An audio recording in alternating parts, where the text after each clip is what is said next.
Well, here we are, the players only. And you know what? This is a little bit, some people are going to say, well, is it players only? Close, but we have a coach, but we're bringing him in. I mean, the question I have for Bruins is Vernon Fiddler always said it takes you 6 months once you're out of the league to become management. Right. Are you still management? Or are you still players guy? I still think of myself as a player. I knew you would. I knew you would. Yeah. I knew you would. Hey, listen, he's played over 1,000 games in the league, Andrew Brunette. We go back to our time in the early 90s in the OHL and Owen Sound together. But Bruno, thanks so much in advance for joining the show, man. We appreciate you having you on. Looks like you're in the kitchen. Tell us a little bit about sweet setup there in Nashville. That a boy, it's a National League. It should be. Tell us a little bit about what's going on so far in your inaugural year as a head coach down there in Smashville. Well, thanks for having me on, guys. Yeah, I mean, it's been a lot of fun. Obviously, coming in and taking over, trying to implement a system and a style of play and a way of thinking and playing. It's been a lot of fun, and everybody's been receptive. So it's a great place to play hockey, as you guys all know, and we've got an exciting team. I love how exciting you guys are. I'm a big fan of your team and the way you coach. I was wondering which guys that you didn't know about that you're here now in Nashville that are surprising you and kind of taking the lead and implementing what you want to kind of put forth as the new identity for Nashville. Well, I think you get to know everybody. I mean, you think you know people from the outside, but you work with them every day and see their passion and see their skill set, and see how they, kind of players they are, what kind of people they are. So I think everybody, for me coming in, was a learning experience for me to get to know the players. I think if you look at a guy like Ryan O'Reilly, you see him from the outside, but till you really get a chance to coach him, you maybe don't appreciate him to the same level. Same with the Roman Josi and a Phil Forsberg and UC Saros. But I would say some of the younger guys that maybe I wasn't completely familiar with like an Evangelista, a Novak, a Sherwood. They've all, a Spencer Stastny, where you saw them a little bit at the end of last year, but then to work with them every day, you could see the skill and what they bring, and probably a little underrated in a lot of different ways. But it's been a fun group to get to know, and they've been very, very receptive to maybe being a little uncomfortable. I think sometimes in the style we play, especially the guys that have been here for a little bit or older players, we're asking them to do some things that aren't quite comfortable in a lot of areas where we want to play a different pace and a different speed. And it's taken them a little bit to understand it and wonder why we're doing the things we're doing. But I think when you have a little success, it obviously makes it, you could sell it a little easier. Well, you said uncomfortable, and I got a little tidbit from some of the guys. I can't name who because you're going to bag skate them, but how's the pregame speeches been going? Because I heard there's a couple where, and I mean, you can tell people in Weeksy doesn't know this, but I heard there's some like legendary pregame speeches so far. Yeah, they're fun, and I mean, you got to be authentic and you got to have fun, and there's been a few that kind of got off the rails a little bit, but I think that's who we are, and I think they have fun with it. I have fun with it, and like I said, we've got a really good group of leaders that probably keep me in line a little bit. I love a belly laugh and then walk out. I heard it was a belly laugh, turn around and said, all right, just get ready for the game and just walk out. I love that. So good. That's good. Listen, but that's who you are. I'll take it back and then we can kind of jump into present day. But Bruno, listen, I've told this story about you so many times. There's so much to unpack, but playing with you my first 2 years in junior, my rookie year, especially, I didn't have a car my rookie year in Owen Sound, Ontario, 2.5 hours northwest of Toronto, snow belt. And I didn't have my car over my first year. And Andrew Brunette was kind enough sometimes, my goalie partner, Jamie Storr, good buddy who you lived with and fellow NHLer, and Luigi Kelce, who's over in Germany still coaching. Sometimes you would lend us your Chevy Chevette. Listen to me, snowstorms going on in Owen Sound. And you'd be like, boys, no problem. Just make sure you're smart. Make sure you're back for curfew tomorrow. And you were kind enough to lend us your car before I got a car. So anyway, if you want to touch on that, that'd be cool. Well, yeah, no, those were fun. The Brown Rabbit. Yes, it was a beautiful Chevette. I was so worried it would get banged up. It was the ugliest brown. If you could think of the ugliest brown you could find, that was it.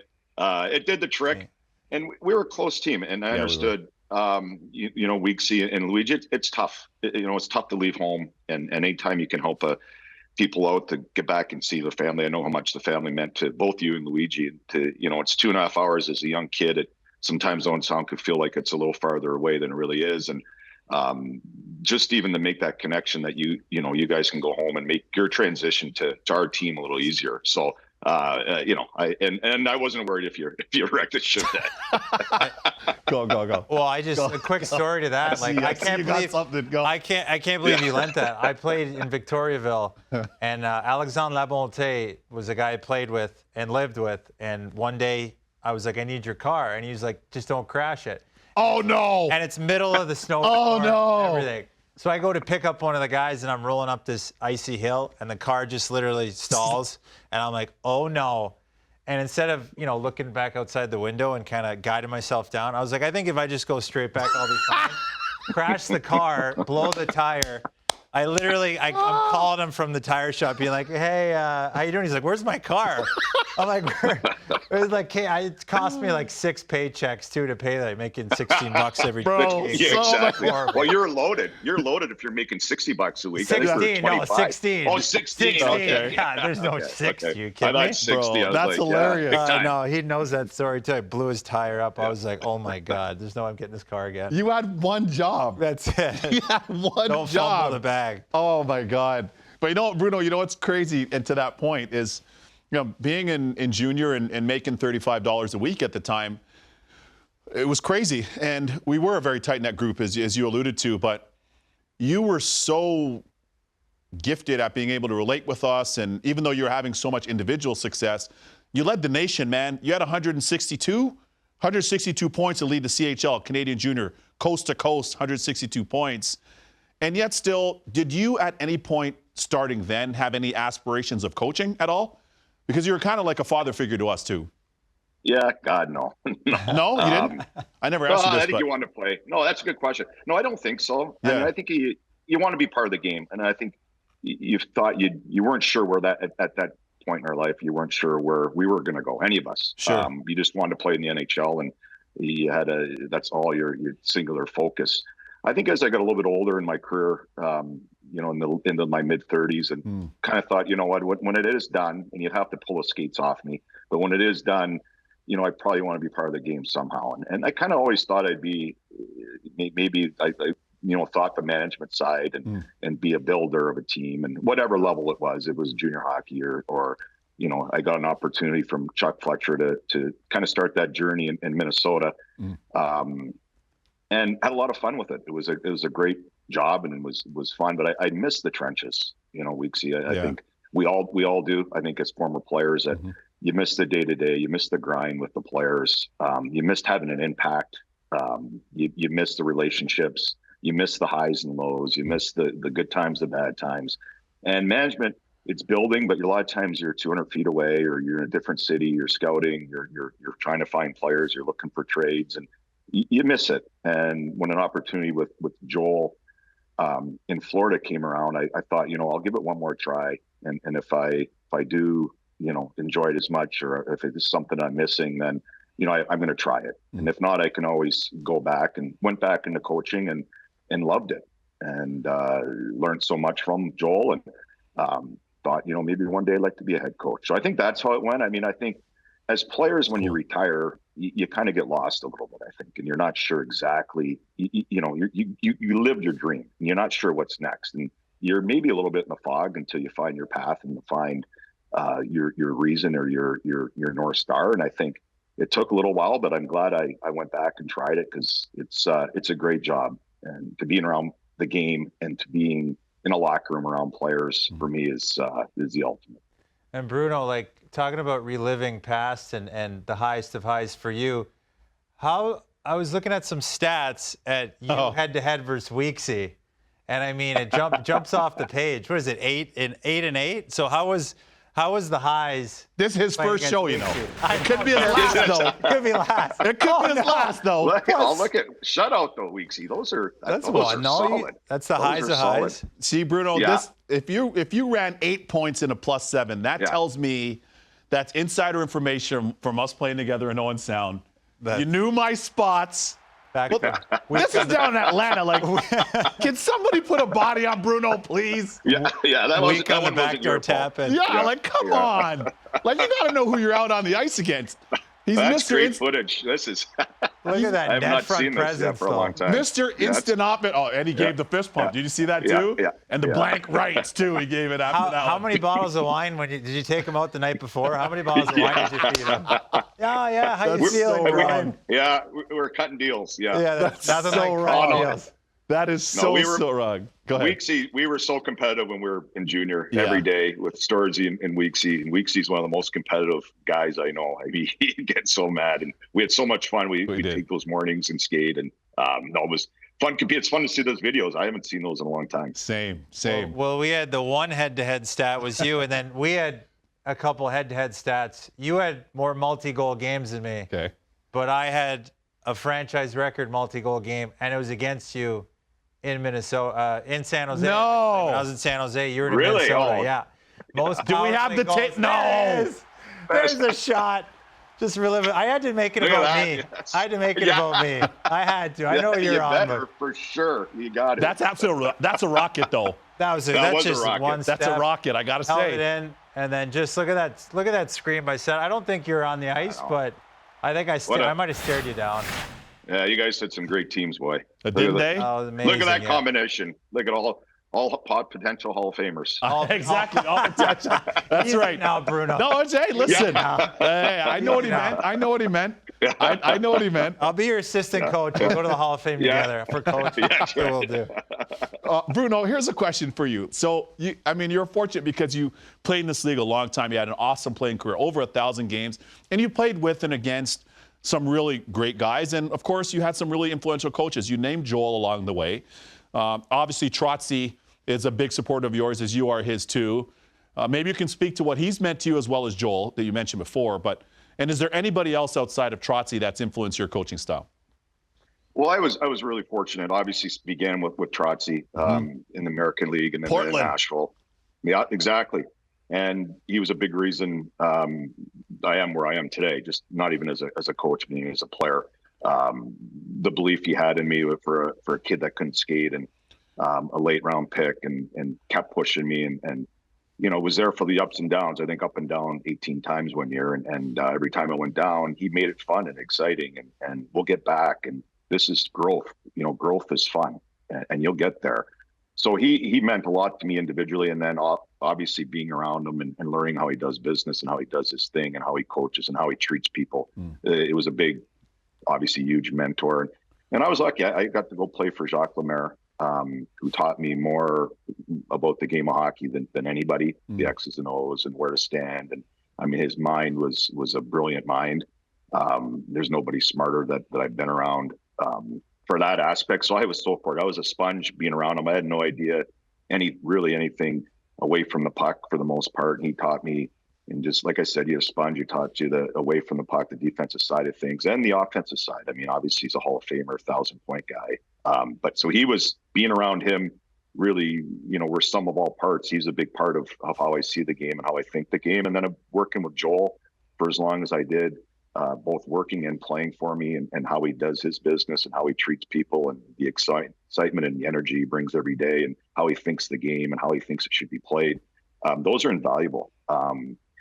So I was very fortunate. And I'm leaving a bunch of guys out. I had Paul Gardner in the American League, Jim Schoenfeld, Ron Wilson, who's a really intelligent hockey coach. Kurt Fraser. I mean, a lot of guys. You take little pieces from all of them, and you carve your own niche. So it was they all made an impact, and I was lucky. Awesome stuff there, Bruno. Thanks for sharing that. We're going to pivot now to a segment that we call What Were You Thinking? You were on it earlier. We already had you. I was, yeah, a couple So, times. Bruno, take us through. This is the first one. What are you thinking here? What comes to mind for you on this one? Well, this this one was a big moment. This is a goal. I think I let go of the puck, and I was that this is in. And unfortunately, like everything else in my career, it took a long time to really materialize. But I love you going to the ref. I love you going to the ref. You're like, that's a goal. Count it, baby. Yeah.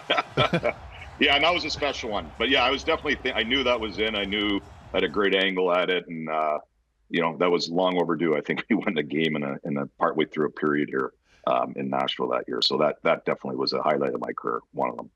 That was first goal in Predators history, too, ironically enough. Another franchise guy. Another So franchise two franchise guy. Yeah, see, players, there you right? go. Two franchise players. There you go. All right, what about this one? Let us know what you're thinking here. Now, you're with our good buddy on this one.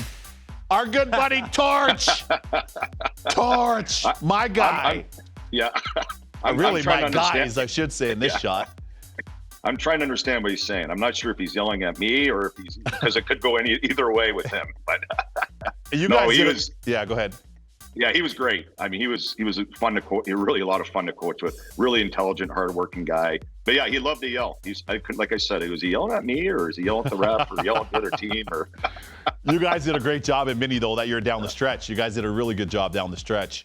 Yeah. Yeah, I remember when the change was made in the outdoor game in Minnesota. I remember working it, and then you guys did a really nice job of that group down the stretch. That wasn't easy, tough situation there. That was a real tough situation for all of us, and especially for Torch coming in, and he kind of righted the ship and took us to the playoffs and did a great job. We got one more. Let's go ahead and roll it. Take us through this one and what you're thinking on this one. There we go. What's happening here? Office. Exactly. Exactly. I hated him down there. Yeah. That's about as far as away from the net I usually got. So I was jam stuff, anything to get that puck in. I think that was in the playoff. Yeah, of course it was. Yes. And this one was Oh my God. On Patty Waugh. That was the last one the great Patrick Waugh ever surrendered. The last goal he gave up in his career. Wow. Yeah. I've never ended somebody's career, but And Patty Waugh. only my own. Yeah, especially you're a Quebecer. Yeah. Come on. Yeah, exactly. That's crazy. That is unreal. No, that was a strong forehand backhand pull. Jeez. I thought live was going way more fast. That was way faster than that. That looks really slow. No, it's old. It's not HD. That's from 03. That's the worst. That's why. That's not right. HD, so it's different. Exactly. That's 5 miles per hour, right? Yeah, exactly. Yeah. You guys slowed this down a little bit, didn't you? Yeah, it's a super slow mo. You know what I mean? That's what happened. So you just slowed it down for TV purposes. Yeah. And then there's Danny Heinold that crashed the net, who now coaches with me. If you could see him in the background. Oh yeah, I saw him there. Yeah. And there's Zeus celebrating with you. That was a huge moment in franchise history because obviously for the Wild, we know they've had good teams, but that was the biggest moment in franchise history to date. Yeah, that was a special group. Yeah, and that was a special time. I mean, timing and everything in every organization.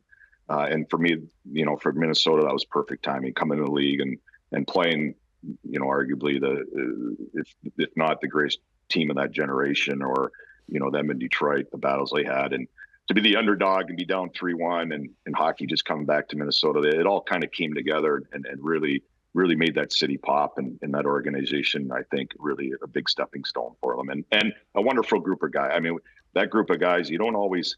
Fortunately, I never had a chance to win the Stanley Cup, but I think it's about the journey and that group, that journey. We'd see each other even now, and it's like we never left. It's funny how things go, and we got to the conference finals that year, but what we did together and how close we were, those are things, even though we didn't win, I wouldn't trade it for anything.